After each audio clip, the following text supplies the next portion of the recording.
Okay, so this video is going to do absolutely nothing but get me in trouble. There's no way it possibly can, no matter which way you slice it. Just by virtue of reporting it, I'm going to get in trouble. But my opinion also on this one is I'm going to give this entire story a very skeptical...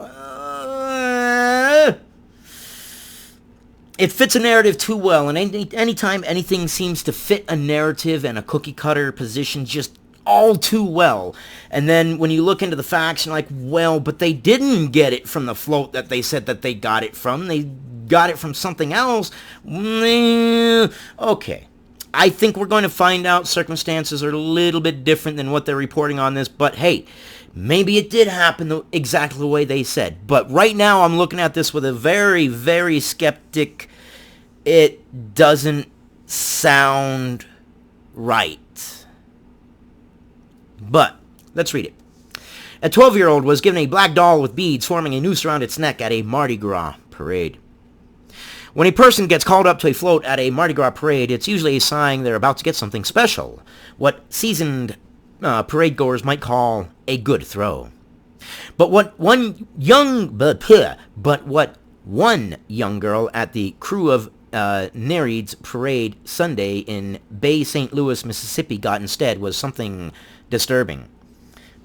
According to one side, this is what happened.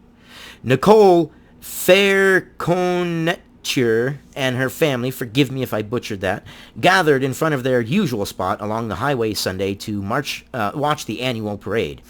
As per family tradition, music was blasting, food was being served, and family members were lined up to catch throws. At one point during the parade, Farron Conetcher said a white man called her 12-year-old daughter up to a black float decorated with New Orleans Saints jerseys. The man said he had something for the girl and handed her an item. Without looking too closely at what she had been handed, she started to run back across the road when the man called out to her again. "That's you," Farron Culture said he told her daughter. So, a 12-year-old girl supposedly gets called up to a float, and I'm saying supposedly because right now there's just no evidence, and it just sounds too much. You know what I mean? It sounds too perfect. And the scenario is, according to them, she gets called up to a float. The person on the float hands her this doll and then says, "That doll was you." That's where we're at, right? The young girl looked down at the item. It was a stuffed black doll dress in a red and white gown and an apron, also known as a mammy doll, a caricature that perpetuates offensive stereotypes about African Americans. Beads hung around the doll's neck in the shape of a noose. She hung it from her finger and she felt degraded. She felt attacked. She didn't even want to stay at the parade. She was ready to go, Farron Culture told CNN. The incident left Farron Culture speechless, and when she asked her daughter whether she was okay, all the girl could say was, "Why me? Mom, why me?" See what I'm saying? It sounds too perfect. It sounds way too perfect. It fits into a cookie cutter narrative. Now, we find out it wasn't a float. It was a truck now, evidently. Let's read. It's Mardi Gras season in cities along the Gulf Coast. Beads, masks, and other so-called throws fly through the skies as dozens of parade organizations, known as crews, take to the streets in an annual demonstration of generosity that unfolds between Epiphany and Ash Wednesday. Farron Culture, who lives in the neighboring town of Waveland, said her family reported on the incident at the Sunday parade to local police and was told it would be prosecuted as a hate crime. The Bay St. Louis Police Department said in a statement Monday that it received a complaint around 4 p.m. Sunday about a black doll that was thrown from a float during the Nereids parade. The department said its investigation is investigating the incident and that the Waveland Police Department and the Krewe of Nerds, the organization that put on the parade, were cooperating with them. So again, thrown from a float. But now, later on, we find out it was handed from a red truck, evidently. I don't know, everything in it just sounds too perfect, too weird, and when I hear information changing, history, has shown me that when things like this happen, we tend to find out that things are different than what they are being portrayed. And don't get me wrong, this could be exactly 100% correct. But my little tingles are going on saying, I don't know, man. Something about this doesn't sound quite right. Let's see here. CNN called the department for further information about the investigation, but the voicemails left were not returned. The Waveland Police Department referred questions to the Bay St. Louis Police Department. Farron Culture said her daughter noticed the float where the doll came from had a sign on it that read, "Crew of Family and Friends." She called on the man to come out and apologize publicly to her daughter. But it didn't come from the float, did it? That's odd. Coming from a float where you have to reach up because they have those barriers on the floats and get a gift versus walking up to a pickup truck is quite different. Let's continue. The crew of nerds said the writer who gave the doll they gave the doll to the girl was on a truck float that followed its parade, but that the man and float were not affiliated with the organization in any way.